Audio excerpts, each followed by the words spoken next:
தமிழ்ஜனம் குடும்பத்தினருக்கு வணக்கம். மற்றொரு டெமோக்ராட்டிக் டிபேட் நிகழ்ச்சிக்கு உங்களை அன்புடன் வரவேற்கிறேன். இன்றைக்கி நம்மோடு இணைந்திருக்கக்கூடிய சிறப்பு விருந்தினர் ஜியோபொலிட்டிக்கல் மற்றும் counter terrorism expert doctor Balasubramaniam அவர்கள். நிகழ்ச்சிக்கு அவரை வரவேற்போம். வணக்கம் சார். வணக்கம் சார். ஜெயஹிந்த். ஜெயஹிந்த் சார். சார், இப்போது எல்லாருக்கும் தெரிஞ்ச விஷயந்தான், இந்தியாவை சுற்றி இருக்கக்கூடிய எல்லா நேபர் கண்ட்ரீஸ்லேயுமே ஒரு கூப்பு நடந்துடுச்சு. ஸ்ரீலங்கா, ஆப்கானிஸ்தான், பங்களாதேஷ், நேபாள் இப்படின்னு சொல்லி நம்ம சுற்றி இருக்கக்கூடிய கண்ட்ரீஸில் ஏதோ ஒரு ரீசனுக்காக ஒரு கூப் நடந்திருக்கு. அதில் பெரிய அளவில் இப்போது ஒரு ஆன்டி இந்தியா ப்ரொபகண்டா போகிறது. இப்போ நீ கூப் நடந்தாலும் இப்போ ஆப்கானிஸ்தானில் நடந்திருக்கு, பட் தாலிபானோட இந்தியா கொஞ்சம் நெருக்கமாக இருக்கிற மாதிரி தெரியுது. நேபாள் சின்ன சின்ன நெருடல் தந்தாலும் பெரிய அளவுக்கு ஆன்டி இந்தியாவாக போகல. ஸ்ரீலங்காவும் அதே மாதிரி பெரிய அளவுக்கு அவங்க ஆன்டி இந்தியாவாக விசிபிளாக போகல. பட் பங்களாதேஷில் கூப் நடந்ததுலேருந்து, இந்த கூப் ஆரம்பித்து நடந்து இப்போ வர சிச்சுவேஷன் வரைக்குமே இந்த கூப்பில் ஈடுபட்டவங்க எல்லாருமே ஒரு ஆன்டி இந்தியா நரேட்டிவை பில்டு பண்ணிக்கிட்டே வராங்க. ரீசெண்டாக ஒரு ஐபிஎல் பிளேயரை விளையாடக்கூடாதுன்னு சொன்ன வரைக்கும். ஸோ அந்த நாடு உருவாவதற்கே இந்தியா ஒரு மிக முக்கியமான காரணமாக இருந்தது. அந்த மக்கள் அவ்வளோ கொடுமைப்படுத்தப்பட்டார்கள் பாகிஸ்தானியர்களால். அப்படி இருக்கக்கூடிய ஒரு நாடு எப்படி சார் ஆன்டி இந்தியா அப்படிங்கிற ஸ்டாண்டுக்கு நகருது? சார், இந்த ஆன்டி இந்தியா ஸ்டாண்டுங்க ரீசெண்டாக வந்த விஷயம் கிடையாது. இட்ஸ் ரொம்ப நாளாக இருந்திருக்கு. பாசிபிளி ஷேக் ஹசீனா கவர்மெண்ட் இருந்தபோது அதை ரொம்ப கண்ட்ரோலில் வச்சுருந்தாங்க. ஆன்டி இந்தியா குரூப்ஸை மானிட்டர் பண்ணியிருந்தாங்க. அந்த லீடர்ஸை ஜெயில் பண்ணியிருந்தாங்க. அவங்களோட ஆக்டிவிட்டீஸ் ரொம்ப கண்டெயின் பண்ணியிருந்தாங்க. பாசிபிளி இந்த ஷேக் ஹசீனா ஓஸ்டருக்கு அப்புறம் ஒரு பொலிட்டிக்கல் வேக்யூம் ஸ்டார்ட் ஆச்சு. அந்த வேக்யூம்னால திஸ் ஆன்டி இந்தியா ஃபோர்ஸஸ் திருப்பி வெளில வர ஆரம்பிச்சிருக்காங்க. அதில் முக்கியமான குரூப் ஜமாத் இஸ்லாமி பங்களாதேஷ், அப்புறம் ஹிஃபாசதி இஸ்லாம், 2 பிரைமரி இஸ்லாமிஸ்ட் குரூப்ஸ். இந்த ஹிஃபாதசி இஸ்லாம் தான் 2021 நம்ம இந்தியன் பிரைம் மினிஸ்டர் மோடி அங்கே போகும்போது மோடி அவுட் கேம்பெயின் ஒன்று ஸ்டார்ட் பண்ணுறாங்க. ஸோ அதில் தான் வெளில வர ஆரம்பிச்சது, ஓப்பனாக பண்ண ஆரம்பித்தாங்க. நெக்ஸ்ட் 2024 எலெக்ஷன் போது BNP, Bangladesh nationalist party, Khaleda ஜியாவோட பார்ட்டி பாய்காட் பண்ணுறாங்க. பாய்காட் பண்ணுறதுக்கு முன்னாடி இந்தியா அவுட் கேம்பெயின்னு ஒன்று கொண்டு வராங்க. பேசிக்காக பிஎன்பி கொண்டு வராங்க. லைக் மால்தீவ்ஸில் என்ன நடந்ததோ அதே மாதிரி, similar to that, modelled on India out campaign Maldives. அது கொண்டு they starting boycotting exercise of ஒரு இந்தியன் ப்ராடக்ட்ஸாக சர்வீசஸ், இந்தியன் இன்ஸ்டியூஷன்ஸ், இந்தியன் கம்பெனிஸை பாய்காட் பண்ணு ஒரு கேம்பெயினை ஸ்டார்ட் பண்ணுறாங்க. அந்த கேம்பெயினோட எக்ஸ்டென்ஷன் தான் ஜென்சி ப்ரொட்டஸ்டாக ஆகுது. ஸ்டூடெண்ட்ஸ் அகெயின்ஸ்ட் டிஸ்கிரிமினேஷன் ஆகி finally eventually Sheikh Hasina government overthrow பண்ணப்படுறாங்க. ஸோ அதுதான் என்சிபி, ஸ்டூடெண்ட்ஸ் அகெயின்ஸ்ட் டிஸ்கிரிமினேஷன் தான் இன்றைக்கி என்சிபியாக இருக்குது. ஸோ என்சிபியும் சரி, ஜமாத் இஸ்லாமி பங்களாதேஷும் சரி, ஹிஃபாசத் இஸ்லாமும் சரி, 3 குரூப்புக்கும் காமன் பிளாங்க் பார்த்தீங்கன்னா ஆன்டி இந்தியா நரேட்டிவ். இந்த ஆன்டி இந்தியா நரேட்டிவ் வச்சு தான் அவங்க சிம்பத்தைசஸ் ஸ்வெல் ஆகுது. எனக்கு ஒரு டவுட் சார் இதில். இப்போ ஒரு elected government, Awami League, Sheikh Hasina, so அந்த எலெக்டட் கவர்மெண்ட் மேலே எப்படி ஸ்டூடெண்ட்ஸை திருப்பி விட முடிஞ்சது? பட் கவர்மெண்ட் எப்படி கண்ட்ரோலில் லூஸ் பண்ணுறாங்க அந்த இடத்துல? அது என்னென்னா, ஃபஸ்ட்டு திருப்பி விட முடிஞ்சதுக்கு it is not an organic protest, it is engineered narrative. Okay. So இதுக்கு ஒரு பேக்ரவுண்ட் ஒன்று இருக்குது. இந்த ப்ரொட்டஸ்ட்க்கு எல்லாமே common plank anti India narrative. இந்த ஆன்டி இண்டியா நரேட்டிவ் ஒரு மாயத்தோட்டம், இந்த ஃபசாடு தான். அதுக்கு பின்னாடி ஒளிஞ்சிருக்கிறது இஸ்லாமிஸ்ட் அஜெண்டா. ஸோ அங்கே இருக்கிற ஃபண்டமெண்டலிஸ்ட் இஸ்லாம்லேருந்து they are progressing in to political Islam to capture power using hardline Islam. Pakistan மாதிரி ஒரு நாடாக மாற்றுறதுக்கு முயற்சி. பாகிஸ்தானோட மோசமாகும். It is there on the verge of becoming another Pakistan. So Islamist groups power capture பண்ணாங்கன்னா, தேவ் செட் இஸ்லாமிக் ஐடியல்ஸோட will be a welfare state. It is similar to sharia law, pseudo sharia state மாரி they'll form. அப்போது அதோட ideals, அந்த ஐடியல்ஸை follow பண்ணாங்கன்னா it will be directly contravening secular democratic values of neighbouring countries including us. எப்படி அங்கே Bangladesh army இல்லை military powers இந்த மாதிரி ஒரு ப்ரொட்டஸ்ட் நடக்கும்போது கவர்மெண்ட்டோட நிற்காம அவங்க 2 கையை விரிச்சதுக்கு என்ன காரணம்? பங்களாதேஷ் ஆர்மியிலே they've infiltrated. Okay. Jamaat Islami Bangladesh they've infiltrated Bangladesh army. HUT, Hizb ut Tahrir, banned Islamic group. It's a banned group. Number recent ban பண்ணோம். Bangladesh banned them in 2009. And the group they have infiltrated. So Bangladesh army as an institution has been infiltrated with lot of jihadi elements. So அவங்களோட Islamic அஜெண்டாவை அந்த இன்ஸ்டியூஷன்லையும் நுழைக்கிறாங்க. So அதனால தான் கன்வீனியண்ட்டாக பேசாமல் இருந்துட்டாங்க. In fact இவங்களுக்கு safe passage கொடுத்துட்டு they have asked these Gen Z protesters to take over. So it is a deliberate ploy. இந்த ப்ளாய்க்கு வந்து இந்த narrative anti Indian narrative as I have told you earlier, இப்போ ரீசெண்டாக of late it has become very high. It has hit its peak last டிசம்பரில், இந்த 2025 டிசம்பரில். அந்த ஒஸ்மான் ஹாதி மர்டர் என்ன ஆச்சு, அந்த மர்டர்லேருந்து தான் it is piled up to violent level. Before going to that sir, இப்போது மிலிட்ரி வந்து நீங்கள் சொன்ன மாதிரி இன்ஃபில்ட்ரேட் ஆகிருக்காங்க, எல்லாம் ஓகே. முகமது யூனுஸ் வந்து ஒரு ஆல்டர்னேட்டாக இருப்பார், ஒரு டெம்பரவரி ஆல்டர்னேட்டாக இருப்பார் அப்படிங்கிற ஒரு பாயிண்ட்டுக்கு எப்படி வராங்க அங்கே இருக்கிறவங்க? முகமது யூனுஸை பொறுத்த வரைக்கும் அவர் நொபெல் லாரட், லேர்னட் பர்சன். ஒரு they need a very strong known face whose acceptable to all elements. So அதில் இருக்கிற எல்லா மற்ற கண்ட்ரிஸ் நோபல் அவர் வந்து Muhammad Yunus is known to be very close to US deep state. That is one of the main reason. That is a hidden reason. But அவரை proper பண்ணுறதுக்கு காரணமே என்னென்னா, he is accepted to all the elements in the society, including Islamist groups. So இன்ட்ரமாக அவரை வச்சுக்கலாம் அப்படின்னு சொல்லி கொண்டு வராங்க.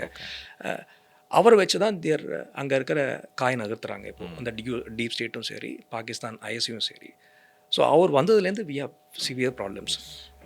நீங்கள் வந்து இந்த உஸ்மான் ஹாடி எபிசோடு பார்த்தீங்கன்னா, முடிஞ்ச அப்புறம் அந்த aftermath Indian high commission was gheraoed, blockaded, நம்ம விசா சென்டர்ஸ் வேர் க்ளோஸ்ட், குல்னாலி, ராஜ்ஷாஹினு. Hindus were attacked, rampantly attacked. ஒரு 6-7 பேர் செத்து போயிருக்காங்க ரீசெண்ட் டைம்ஸில். So pro India liberal news பேப்பர்ஸ்னு தெரியப்படுற ப்ரோத்தம் ஆலோ, அப்புறம் டெய்லி ஸ்டார், இந்த ஆஃபீஸஸை வெண்டலைஸ் பண்ணுறாங்க. இது எல்லாத்துலேயும் காமனாக பார்த்தீங்கன்னா அகைன் இந்தியாவோட லிங்க் இருக்குது, ஆன்டி இண்டியா நரேட்டிவ் ஒன்று இருக்குது, அண்ட் ஆன்டி ஹிந்து லிங்க். இது எல்லாமே பியூர் இஸ்லாமிஸ்ட் அஜெண்டா தான். இது பார்த்தால அப்பேரண்ட்டாக தெரியுது இது. ஸோ அதை ஆர்கெஸ்ட்ரேட் பண்ணோன்னே Hasnat Abdullah, convenor of NCP southern region, அவர் வந்து ஒரு பப்ளிக் மீட்டிங்கில் சொல்கிறாரு என்னென்னா, இந்தியா வந்து ஆன்டி பங்களாதேஷ் எலிமெண்ட்ஸ்க்கு அடைக்கலம் கொடுக்குறாங்க, including the suspected assassins of Osman Hadi. மேகாலயாவில் இருக்காங்க அவங்க. அதனால் இந்தியாவோட நார்த் ஈஸ்ட் ஸ்டேட்ஸ் 7 சிஸ்டர்ஸை நாங்கள் தனியாக பிரிப்போம். ஓகே. இந்தியாவுக்கு அகேன்ஸ்டாக வேலை பண்ணுறவங்களுக்கு நாங்கள் அடைக்கலம் கொடுப்போம். பகிரங்கமாக ஓப்பனாக is threatening. So back to Osman ஹாதியோடைய அந்த ஒரு மர்டர் சார். ஸோ அதுக்கு பின்னாடி இருக்கிற அரசியல் என்ன? அது வந்து 2-3 ஆங்கிள்ஸ். இனிஷியலாக வந்து இது இந்தியா மேலே ப்ளேம் பண்ணப்பட்டது. India orchestrated the killing, Indian intelligence பண்ணாங்கன்னு சொல்லி. அது எங்கேருந்து அந்த கரு ஸ்டார்ட் ஆச்சுன்னா, it's a planned disinformation campaign. It is started by Pakistan ISI psyops. So அது அன்றைக்கி ஈவினிங் வந்து டாக்கா ட்ரிபியூனில் பப்ளிஷ் பண்ணுறாங்க, citing newspaper police source. இதுமாரி அந்த 2 சஸ்பெக்ட்ஸும் தேவ் கிராஸ்ட் அவுட் டு மேகாலயான்னு சொல்லிட்டு. அந்த நியூஸ் பேப்பர் ரிப்போர்ட்டை நிறையா social media handles operating from Pakistan and bots and obscure websites, they are circulating it. So இப்படி தான் பரவுது அந்த rumour. Some Indians also, Indians பார்த்தியா இந்தியாவுக்கு எதிராக பேசினா காலி பண்ணிவிடுவோம். இது வந்து என்னென்னா, நம்ம அது வந்து ஒரு இந்தியாவுக்கு அகேன்ஸ்டாக பேசல, ஒரு தற்பெருமையில் பேசுறது நம்மளுக்கு அகேன்ஸ்டாக முடியிற மாதிரி ஒரு சூழல் வந்துடுச்சு. நீங்கள் பாகிஸ்தானில் எடுத்திங்கன்னா டைம்ஸ் ஆஃப் இஸ்லாமாபாத்னு வெப்சைட் இருக்குது. தட் வெப்சைட் பார்த்தீங்கன்னா அந்த ஈவினிங் ஒரு ஆர்டிகல் பப்ளிஷ் பண்ணுறாங்க, ரா is link to this murder, suspects who are behind this murder ன்னு சொல்லி. அன்னிலேருந்து இன்னைக்கு வரைக்கும் they published 8-9 articles linking Indian intelligence to those activities there. So it is an engineered narrative. அந்த நரேட்டிவ் தான் மெயின் ஸ்ட்ரீம் பொலிட்டிஷியன்ஸ் பிடிச்சிக்கிறாங்க, including Jamaat Islami Bangladesh and NCP. 2 பேருமே அந்த நரேட்டிவை ப்ளே பண்ணுறாங்க.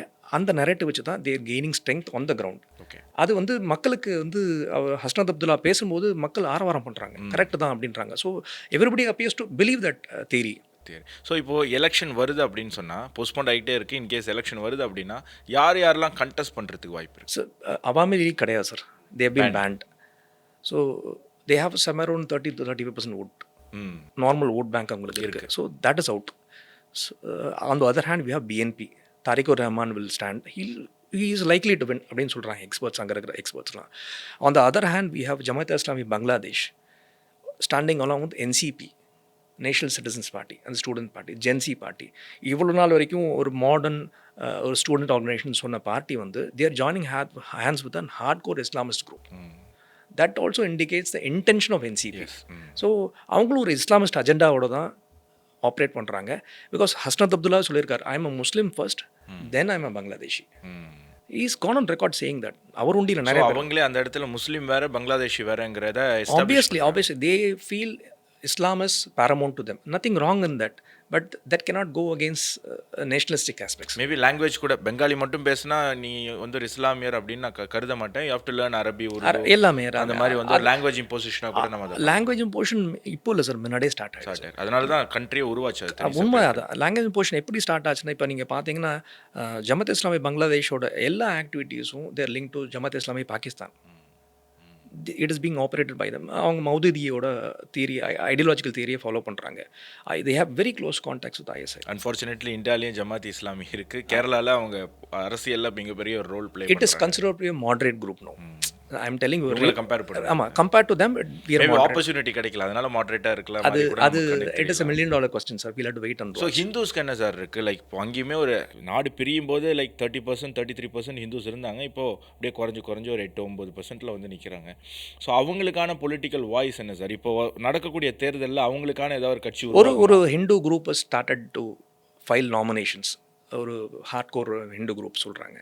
அந்த நாமினேஷன்ஸை நிறையா பேர் அவங்களே வந்து டீபார் பண்ணுறதா கேள்விப்படுறோம். நிற்கக்கூடாது அப்படின்னு சொல்லி கேள்விப்படுறோம். ஒரு ரீசெண்டாக கூட ஒரு ஃபேமஸ் ஹிந்து பர்சனாலிட்டி, அவர் I don't remember the name, அவரோட நாமினேஷனை ஸ்டாப் பண்ணிட்டாங்கன்னு கேள்விப்பட்டோம். So all this minorities are consolidating among themselves. நீங்கள் பார்த்தீங்கன்னா 2023-22 வந்து இன்சிடென்ட்ஸ் அகெயின்ஸ்ட் மைனாரிட்டிஸ் ஒரு சுமார் 150-60 தான் annual basisல. In 2024 it is 2200 incidents against minorities, mainly against Hindus. 2025 is 2600 incidents against minorities. Last December only 50 incidents against minorities. அது முக்கால்வாசி Hindus against தான் it is being perpetrated. So there is no surprise. நாளைக்கு ஒரு Islamic government வந்தால் நிச்சயமாக Hindus there will suffer. இதுமாரி so Hindus மத்தியிலையுமே அந்த ஒரு ஸ்டெப் இருக்கா சார்? நமக்குன்னு ஒரு பொலிட்டிக்கல் பார்ட்டியை உருவாக்கி கன்சாலிடேட்டடாக நம்ம இந்த எலெக்ஷனை ஃபைட் பண்ணணுங்கிற ஒரு மைண்ட் செட் நிச்சயமாக இருக்குது. பட் வெதர் எலக்ட்ரல் சக்ஸஸ் ஆகுமா அது அப்படிங்கிறது it's $1 million question. They cannot win everywhere. they might win 2-3 seats here and there. But at least அவங்க ஒரு பொலிட்டிக்கல் பார்ட்டி ஃபார்ம் பண்ணி இருக்கிறதுல பெட்டர் யாரோ அவங்களோட அலைன்ஸ் வச்சுக்கலாம். வாய்ப்பு நிறையா இருக்குது சார், அந்த வாய்ப்பு இருக்குது. ஸோ இந்தியாவுக்கு இதில் என்ன சார் டேக்கு? நீங்கள் சொன்ன மாதிரி என்சிபி, ஜமாத் இஸ்லாமி ஒரு இடத்துல தேர்தல் சந்திக்கிறாங்க, பிஎன்பி, இன்னும் சில கட்சிகள் இருக்குது. ஹிந்துஸ் ஒரு கட்சி உருவாக்குனா அவங்களும் சந்திக்கலாம். ஸோ இந்தியா அதில் யார் மேலே பெட் பண்ணால் நல்லது சார்? இப்போது நம்மளுக்கு we have had very close relationship with Awami League, Sheikh Hasina. அது பட் அதோட ஆப்போசிங் குரூப் தான் இன்றைக்கி வர BNP. So BNP is always been pro Pakistan because we are supporting Awami League. They've never been friendly with us. நம்மளுக்கு கூட ரொம்ப க்ளோஸாக காங்கிரஸ் இருந்தாலும் சரி, பிஜேபி இருந்தாலும் சரி. 2006 தான் லாஸ்ட் ஸ்டேட் விசிட் அவங்க கலதசியா பண்ணது. அதுக்கப்புறம் அவங்க ஆட்சியில் இல்லை. அது that's a different story. 2012 leader of ஆப்போசிஷனாக இருக்கும்போது ஒரு வாட்டி வந்துட்டு போனாங்க. அவங்க என்றைக்குமே pro Pakistan, they tilting towards Pakistan, they are not friendly with இந்தியாங்கிறது ஒரு தியரி இருக்குது. ஸோ அந்த ஆஸ்பெக்டில் பார்த்தீங்கன்னா அவர் ஜமாத் இஸ்லாமி பங்களாதேஷ் இருக்குது. இது பியூர்லி இஸ்லாமிக் குரூப். இந்த 2 பேருக்கும் பார்த்தீங்கன்னா BNP is a mainstream political party. They have a very strong political setup. So it is always on safer side. It is better to engage with BNP directly if they are elected to power. So அதனால தான் இப்போ Dr. Jaishankar, we are making the right moves now. Dr. Jaishankar has gone there, met Tariq Rahman for the condolence. He has met only Tariq Rahman. அவர் பார்த்துட்டு வந்து வேறு யாரையும் பார்க்கல. அவர் முகமது யூனுஸையும் பார்க்கல. அப்போ that shows that we are giving utmost importance to them. So they are likely to win. If there is a proper elected government there, they might have problems with us. Muhammad மீசோ இருந்தார், நம்மளுக்கு இந்தியா அவுட் கேம்பெயினில் தான் he came to power in Maldives. First 6 months நம்மக்கிட்ட திரும்பி கூட பார்க்கல. he went to China first state was Chinaக்கு தான் போனாங்க, இங்கே வரல. ட்ரெடிஷ்னலாக இங்கே தான் வருவாங்க, வரல. Then last 6 months he is coming here. He knows our importance. So politically நல்லா இருக்குது, பட் எக்கனாமிக்கலி அவங்கள நம்ம ஸ்ரீலங்காலையும் பார்த்தோம். Exactly. India out campaign can help them win elections, but it is not going to help them economically. They will understand that. They cannot antagonize. நம்மள ஒரு பெரிய neighbour sir. நம்மள பகைச்சிக்க முடியாது, அவங்கள பகைச்சின்னு இருக்க முடியாது. சும்மா பேசலாம், சோஷியல் மீடியாவில் பேசலாம், டிவியில் பேசலாமே தவிர on the ground it is very difficult for them to survive without our help. நம்மளுக்கும் அது ரொம்ப முக்கியமானது. ஒரு பிளெயினாக நமக்கு அகேன்ஸ்டாக போக மாட்டாங்க. பிஎன்பி ஜெயிச்சா, இஃப் இன்கேஸ் அங்கே ஃபேராக ஒரு எலெக்ஷன் நடக்கலை, ஜமாத் இஸ்லாமி ஜெயிக்குது, என்சிபி அந்த அலைன்ஸ் ஜெயிக்குது அப்படின்னு சொன்னால், ஸோ இது பாகிஸ்தான் எப்படி எக்ஸ்ப்ளாய்ட் பண்ணும்? நிச்சயமாக ஏற்கனவே பாகிஸ்தான் எக்ஸ்ப்ளாய்ட் பண்ணிட்டு இருக்காங்க. இது புதுசு இல்லை. முகமது யூனுஸ் இருக்கும்போதே பண்ணிட்டு தான் இருக்கேன், இப்போ பண்ணிட்டு தான் இருக்கேன். Pakistan ISI is very active there. US deep state is also very active there. இந்த ஹஸ்னத் அப்துல்லான்னு சொன்னேன், அவர் வந்து என்ன பண்ணுறாரு, last September 2025 travels to Chittagong Cox's Bazar போகிறாரு along with 5 of his associates. He goes to a 5-star hotel. அங்கே ஒரு 5-star ஹோட்டலில் தங்கி அங்கே ஹீஸ் மீட்டிங் அமெரிக்கன் சிட்டிசன். அவர் யாருன்னு பார்த்தீங்கன்னா Peter Haas. Peter Haas is a former US envoy to Bangladesh. 2024 he's retired from American service, US service. அதுக்கப்புறம் accelerate எனர்ஜின்னு ஒரு கம்பெனியில் ஸ்ட்ராட்டஜிக் அட்வைசரை அப்பாயின்ட் பண்ணுறாங்க. Last 1 year is come to Bangladesh 5 to 6 times. Last meeting இந்த செப்டம்பர் 2025 நடந்திருக்கு. அது ஒரு இப்போ இது பேசிக்காக இது indicates to US deep state activity. என்னென்னா நார்மலாக இன்டெலிஜென்ஸ் பார்லன்ஸில் என்ன சொல்லுவாங்க, 2 type of espionage activities can happen. One is they can come under diplomatic status as a diplomat. அவங்களுக்கு டிப்ளமேட்டிக் இம்யூனிட்டி வரும் under Vienna convention. there's one more tribe of intelligence officials who will come as knock-ன்னு சொல்லுவாங்க, non-official cover-ன்னு சொல்லுவாங்க அவங்கள. They can come into in any form, like a teacher or a student or a private institution employee. அதுமாரி employee தான் வந்திருக்காரு. வந்து he has met them. So he is only behind all these NCP-யோட anti India ரெட்ரிக்னு ஒரு பேச்சு அடிப்படுது. Moreover யூஎஸோட ஸ்டேட் டிபார்ட்மெண்ட்டில் ஹில் அவுட்ரீச் ப்ரோக்ராம்னு ஒன்று இருக்குது. அந்த ஹில் அவுட்ரீச் ப்ரோக்ராமில் பேர்ஸ்னு ஒரு ப்ராஜெக்ட் ஸ்டார்ட் பண்ணுறாங்க. இது ஸ்டார்ட் பண்ணி 2021 ஸ்டார்ட் பண்ணாங்க. It's promoting accountability, inclusivity, resilience and support system. அந்த பாஸ் ப்ராஜெக்டில் என்ன பண்ணுறாங்க, they are funding Bangladesh groups, advocacy groups. From 2021 24-25 வரைக்கும் they sent around some around $400 million to these advocacy groups, training them, conducting workshop, ஸ்டூடெண்ட்ஸும் சரி, லாயர்ஸு, விமென்ஸ் குரூப், இவங்க எல்லாரையும் ட்ரெயின் பண்ணுறாங்க. இந்த ஒரு ஒரு சிவிக் ஆக்டிவிட்டியை ஒரு போர்வையில் they training them in advocacy and activism. அதோட விளைவு தான் ஷேக் ஹசீனோட ஹோஸ்டர்னு பேசப்படுது. இந்த ஆக்டிவிட்டிக்கு எய்ட் பண்ணுறது வந்து USAID is one agency which is giving them money. அப்புறம் IRI, International Republican Institute, these 2 entities அது மூலியமாக தான் பங்களாதேஷுக்கு ஃபுல்லாக ஃபண்ட்ஸ் வந்துருக்கு. ஸோ இந்த குழப்பத்துக்கு நடுவில் அமெரிக்கா, பாகிஸ்தான் அண்ட் சைனா 3 பேருமே எந்த அளவுக்கு யார் அதிகமாக எக்ஸ்ப்ளாய்ட் பண்ண முடியுமோ அதற்கான முயற்சி 3 பேருமே சைனா இஸ் ஆல்சோ எடுத்துகிட்டு இருக்காங்க. ஸோ அவாமி லீக்னுடைய இப்போ பேன் பண்ணப்பட்டிருக்கு. அவங்களுடைய ஃபியூச்சர் என்னவா இருக்கும்? அவங்க திருப்பி வர வாய்ப்பு இருக்கா? ஷேக் ஹசீனா திருப்பி போக முடியுமா? ஷேக் ஹசீனா முடியுமா அப்படின்னா question mark. But her Sun can come. Like இப்போ தரிக் ரஹ்மான் இருந்தார் இல்லைங்களா, 17 years எக்ஸைலில் கழிச்சு இப்போ வந்திருக்காரு. He's gone to come back to power. He might come back to power most likely. அதேமாரி Sheikh Hasina's son, he can come back. He is in US now. He can come back to power. So ஒரு 5-6 வருஷத்தில் இந்த பிரச்சனைலாம் சரியாகிறதுக்கான வாய்ப்பு கம்மி தான் இல்லையா? 5-6 வருஷத்தில் வாய்ப்பு கம்மின்னு சொல்ல முடியாது. என்ன வேணால் நடக்கலாம் sir. we'll have to wait and watch till the elections are over. இப்போது இந்தியாவில் இருக்கக்கூடிய எதிர்க்கட்சிகள்லாம் ஒரு குற்றச்சாட்டு என்ன வைக்கிறாங்கன்னா, ஷேக் ஹசீனாவை கொடுத்துருங்களேன், அவங்கள வச்சிருக்கிறதுனால தானே பங்களாதேஷ் நம்மளை எதிரியாக பார்க்குறாங்க. Foreign policy doesn't act that way sir. நீங்கள் தலாலாமா எடுத்துக்கோங்க, அவர் இங்கே தான் இருக்கார், 50 வருஷமாக இருக்கார். அவர் உடனே அங்கே போகணும் அனுப்பிச்சிடல. நம்ம despite Chinese pressure we are holding them. அந்த value system, India operates with value system. So அதேமாரி ஃபாரின் பாலிசியில் இன்றைக்கி அந்த ட்ரஸ்ட்டை வச்சு தான் India operates. All countries operates with a trust. It is like interpersonal relationship. 2 பேருக்குள்ள ஒரு உறவுங்கிறது ஒரு ட்ரஸ்ட்டை வச்சு தான் இருக்கும். அந்த trust if it is broken it can never be rejoined. So foreign policy பைலாட்ரல்ஸும் அப்படி தான். ஷேக் ஹசீனா வந்து நம்மளோட ஸ்டான்ஸ் அலையாக இருந்திருக்காங்க. லாஸ்ட் 15-16 yearsல any anti India narrative there are anti India activity, she is curbed with an iron hand. She is been one of our strongest allies. இந்தியாவுக்கு அகேன்ஸ்டாக எதுவுமே நடக்க விடலை. இன்ஃபேக்ட் அவங்க வந்து அவங்கள ஒவ்வொருத்தர் பண்ணது முக்கியமான காரணம் வந்து யூஎஸோட pressure to gain access to Saint Martin's Island. அதை கொடுக்க மாட்டேன்னு சொன்னாங்க. அது எதுக்குன்னா, it is going to hurt our geopolitical advantage in Bay of Bengal. So அமெரிக்காவுக்கு அந்த ஐலாண்ட் எதுக்கு? சைனா அண்ட் இந்தியா 2 பேருமே ஒரே இடத்துல இருந்து எக்ஸாக்ட்லி. ஸோ நம்மளோட ஈஸ்டர்ன் ஃப்ளாங்கில் அவங்க உட்காந்துப்பாங்க. So it is very close to our sensitive installations இந்த ஈஸ்டர்ன் சைட். சைனீஸோட என்ட்ரியை அவங்க மானிட்டர் பண்ண முடியும். அண்ட் மோர் ஓவர் அவங்களோட ப்ரெசன்ஸ் இருந்ததுனாலே it becomes a force multiplier. அந்த இடத்துல இருந்தால் இட்ஸ் அ தேர்ட் கண்ட்ரி தான், தேர்ட் வேர்ல்ட் கண்ட்ரி. இங்கே இருந்தால் it becomes force multiplier for them. அதனால் அவங்க அந்த தான் கேட்டாங்க. இப்போ எந்த அளவுக்கு பாசிபிலிட்டி இருக்குது அந்த ஐலாண்ட் அவங்க கிட்ட போகிறதுக்கு? It all depends upon election யார் வரா, அவங்க என்ன ஸ்டாண்ட் எடுக்க போகிறாங்க. ஸோ ஒரு டெமோக்ராட்டிக்கலான ஒரு எலெக்ஷன் நடந்து ஒரு பார்ட்டி பிஎன்பி மாதிரி ஒரு பார்ட்டி வந்தது அப்படின்னு சொன்னால் அவங்க உடனே இந்தியாவுக்கு எதிராக போகிறதுக்கான வாய்ப்பு கம்மி. ஏன்னா அவங்களோட எக்கனாமி வந்து ரொம்ப இந்தியா நம்பி இருக்குது. ப்ரொடக்ஷன்ஸு, அதுக்கப்புறம் சேல்ஸு எல்லாமே வந்து இந்தியா மார்க்கெட்டை நம்பி தான் இருக்குது. அப்படி அப்படின்னும்போது அதற்கான பாசிபிலிட்டி ரொம்ப கம்மி. இப்போது நம்ம கூட ட்ரேடே பண்ணக்கூடாதுன்னு சொன்னாங்க. இப்போ ரைஸ் எக்ஸ்போர்ட்ஸ் நம்ம தான் பண்ணிகிட்ருக்கோம். நம்மகிட்ட திருப்பி வந்து கேட்குறாங்க. நம்ம இல்லாமல் அவங்க இருக்க முடியாது. அதேமாதிரி அவங்க இல்லாமல் நம்மளால இருக்க முடியாது. Both are mutually beneficial. 2 பேரும் தேவை. ன் இந்தியா வந்து பங்களாதேஷ் டிபெண்ட் பண்ணி இல்ல. But Bangladesh depends on India for various reasons. நிறைய ஃபேக்டர்ஸ். எக்கனாமிக்கலி, கல்ச்சுரலி எல்லாமே. எக்ஸாக்ட்லி. நார்த் ஈஸ்ட் ஸ்டேட்ஸுக்கு எந்த அளவுக்கு இது ஒரு ஆபத்து? சார் அந்த பொலிட்டிக்கல் இஸ்லாம் ஒரு பாயிண்ட் சொன்னேன் இல்லைங்களா? That is biggest thread to India now. Political இஸ்லாமை எப்படி நீங்கள் வந்து ஒரு ஒரு அரசியல் சட்டமாக ஆக்க முடியும், ஒரு ஷாரியா பேஸ்ட் சட்டமாக ஆக்க முடிஞ்சுன்னா 3 வகையில் பண்ணலாம். One is through electoral politics with Jamaat Islami Bangladesh is trying. One is through activism through இப்போ என்சிபி பண்ண மாதிரி. Third is through jihadist groups. இந்த 3 வகையில் பண்ண முடியும். இந்த பொலிட்டிக்கல் இஸ்லாம் வந்து பண்ணாங்கன்னா, அங்கே ஒரு பொலிட்டிக்கலி இஸ்லாமிக் கவர்மெண்ட்டாக வந்தாங்கன்னா என்ன ஆகும்னா, they'll oppose India and democratic values of India in every other way.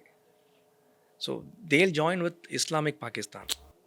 So ஒரு பாகிஸ்தான் அவங்களும் they'll join hands. So that will not augur well for us. நாளைக்கு வந்து பாகிஸ்தான் இப்போயே ஏற்கனவே பாகிஸ்தானும் பங்களாதேஷும் they are closely aligned on defense issues. JF-17 aircraft கொடுக்க போகிறதா சொல்லிட்டு இருக்காங்க ஜென்ரல் ஆசிம் முனீர். பாகிஸ்தான் வந்து பங்களாதேஷ் விற்க போகிறதா சொல்லிட்டு இருக்காங்க. இது பேக்ரவுண்ட் நியூஸ் பார்த்தீங்கன்னா லாஸ்ட் இயர் ஆசிம் முனீர் என்ன சொன்னார், we'll attack India from the eastern flank அப்படின்னு சொன்னார். ஸோ நாளைக்கு Bangladesh could be used as a staging post for us. So அவங்க எப்படி பார்க்குறாங்கன்னா, ஒரு இண்டிபெண்டன்ட் கண்ட்ரியாக பார்க்குறத they talk about a common Islamic உம்மத். இப்போது எப்படி பாகிஸ்தான்கிட்ட இருக்கிற பாம் வந்து இஸ்லாமிக் பாமாக கருதப்படுறோம், நாளைக்கு பங்களாதேஷையும் அந்த ஒரு கூட்டணியில் சேர்க்கறதுக்கு வாய்ப்பு இருக்குது. Which might be not be good for us. More than this, the jihadist group or activity has gone up very high.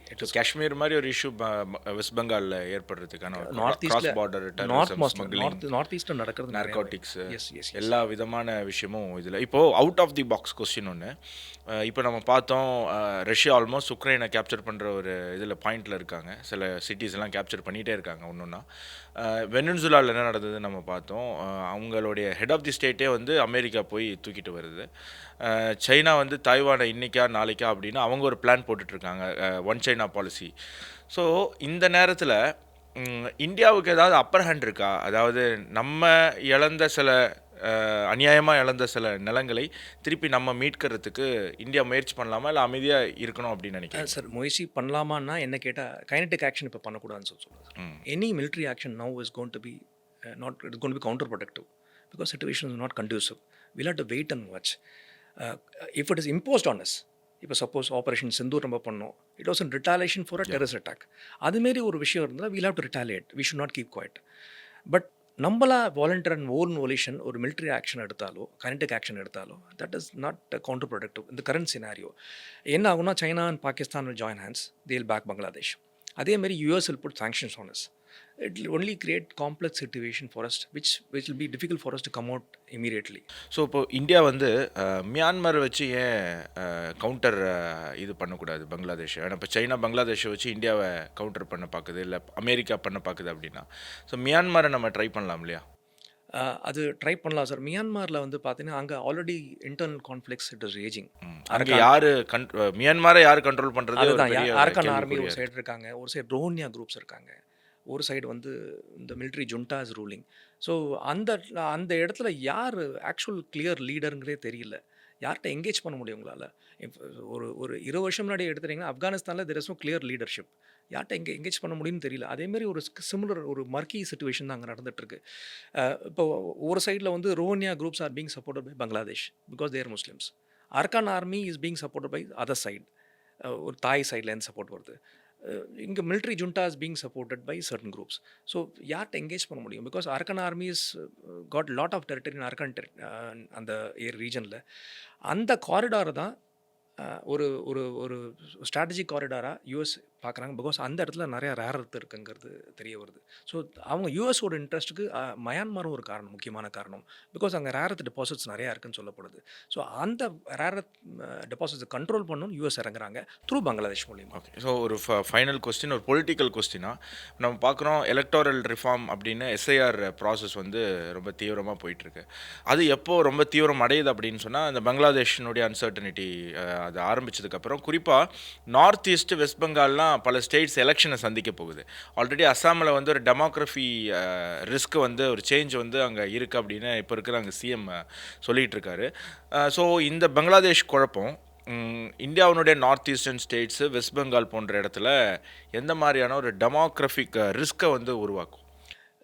ஆக்சுவலாக இப்போ இந்த இஷ்யூ என்னென்னா சார், இப்போ பங்களாதேஷோட இல்லீகல் இமிக்ரேஷன் வந்து India it is not even north east ஸ்டேட்டில் ஒன்றும் இல்லை. It is you cannot confine it to north east alone. It is come down south Kerala வரைக்கும். கேரளா, தமிழ்நாடு, கர்நாடகா, திருப்பூரில் நம்ம பார்த்தோம் நிறைய பேர், கர்நாடகா, வெஸ்ட் பெங்கால், அது வந்து பங்களாதேஷ் நிறைய பங்களாதேஷிஸ் இருக்காங்க, ரோனியாஸ் இருக்காங்க. ஸோ இது வந்து அந்த ஏரியா ஒன்று கன்ஃபைன். ரீசெண்டாக ஒரு வீடியோ பார்த்தேன். ஸ்ரீலங்காவில் ஒரு யூடியூபர் இருக்கார், ஒரு சோஷியல் மீடியா இன்ஃப்ளூயன்சர். அவர் கிரிக்கெட் பற்றி தான் பேசுவார். அங்கே வந்து ஸ்ரீலங்கா அண்ட் பங்களாதேஷ் ரெண்டு ஃபேன்ஸுக்கு நடுவில் வந்து ஒரு எப்போவுமே ஒரு சேட் போயிட்டுருக்கோம் கிரிக்கெட்டை பற்றி. அப்போது ஒரு பங்களாதேஷ்காரர்கிட்ட இவர் பேசுகிறாரு, பங்களாதேஷ்காரர் தமிழில் பேசுகிறாரு, ரொம்ப அழகாக தமிழில் பேசுகிறாரு. இங்கே வந்து அவங்க அப்படியே மர்ஜ் ஆகிட்டாங்க சார். நிறைய பேர் பங்களாதேஷுக்கும் பெங்காலிஸ்க்கும் you cannot differentiate unless and டி நம்ம அவங்கள ஓப்பனாக சொன்னால் தான் அவங்களை டிஃப்ரென்ஷியேட் பண்ண முடியும். இங்கே பெங்காலிஸ்னு போர்வையில் தான் வராங்க. They mixed with the population, they settle down here. நிறைய பேர் தேவ் செட்டில் டவுன். நீங்கள் ரீசெண்டாக லாஸ்ட் 2 months பார்த்தீங்கன்னா கூட ஒரு Bangladeshi immigrant he has bought a house here. That house was seized by Chola finance for non repayment of loan. So அந்த அளவுக்கு they embedded in the society. So அந்த இம்பாக்ட் இருக்க தான் இருக்குது. இப்போது அங்கே ரேடிக்கல் இஸ்லாமிஸ்ட் குரூப் ஸ்டார்ட் ஆச்சுன்னா there'll be 3-4 issues, sir. First is cross-border terrorism will go up. Then cross-border export of ideology, radical ideology will go up. Cross-border propaganda again go up. இப்போ ஏக்யூஐஎஸ்னு ஒரு group இருக்குது, அல்காய்தா Indian subcontinent. அவங்க வந்து அவங்களோட Arabic லிட்ரேச்சரை தேர் started translating இன் தமிழ், கன்னடா, தெலுங்கு, மலையாளம், குஜராத்தி, மராட்டி எல்லா லாங்குவேஜும் வெர்னாக்குலர்ஸில் பண்ணுறாங்க. That indicates only one thing, that they have sympathisers here and they have people who are from this place. அவங்களால தான் ட்ரான்ஸ்லேட் பண்ண முடியும். இது நார்மலாக கூகுள் போய் ஸ்டோரில் போய் ட்ரான்ஸ்லேட் பண்ண முடியாது. It's an Arabic translation is very difficult. So அந்த மாரி ஒரு propaganda network can start.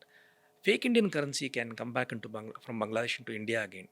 Pakistan will start using that route again. So that is something which is worrying us. Non-state actors, Ansarul Bangladesh team, JMB, இவங்ககிட்டேருந்து நம்மளுக்கு problems வரதுக்கு வாய்ப்பு இருக்குது. So பங்களாதேஷை சுற்றி இருக்கக்கூடிய இந்தியன் ஸ்டேட்ஸில் எலெக்ஷன்ஸ் வரும்போதோ இல்லை எலெக்ஷன் நடந்தது அப்படின்னு சொன்னால், அங்கே வந்து ஒரு ப்ரோ இந்தியா இல்லாட்டி ஒரு bro national security mind settle இருக்கக்கூடிய கவர்மெண்ட்டினுடைய அத்தியாவசியமும் நீங்கள் சொல்கிறத வச்சு பார்க்கும்போது புரியுது. ஸோ இவ்வளோ நேரம் தந்து எங்களுக்கு நான் கேட்ட கேள்விகள் அனைத்திற்கும் ரொம்ப டீட்டெயில்டாக எக்ஸ்பிளைன் பண்ணியிருக்கீங்க. ரொம்ப நன்றி சார். இன்னொரு நிகழ்ச்சியில் சந்திக்கலாம். நேர்களே, மற்றொரு டெமோக்ராட்டிக் டிபேட் நிகழ்ச்சியில் சந்திப்போம். நன்றி, வணக்கம், ஜெய்ஹிந்த்.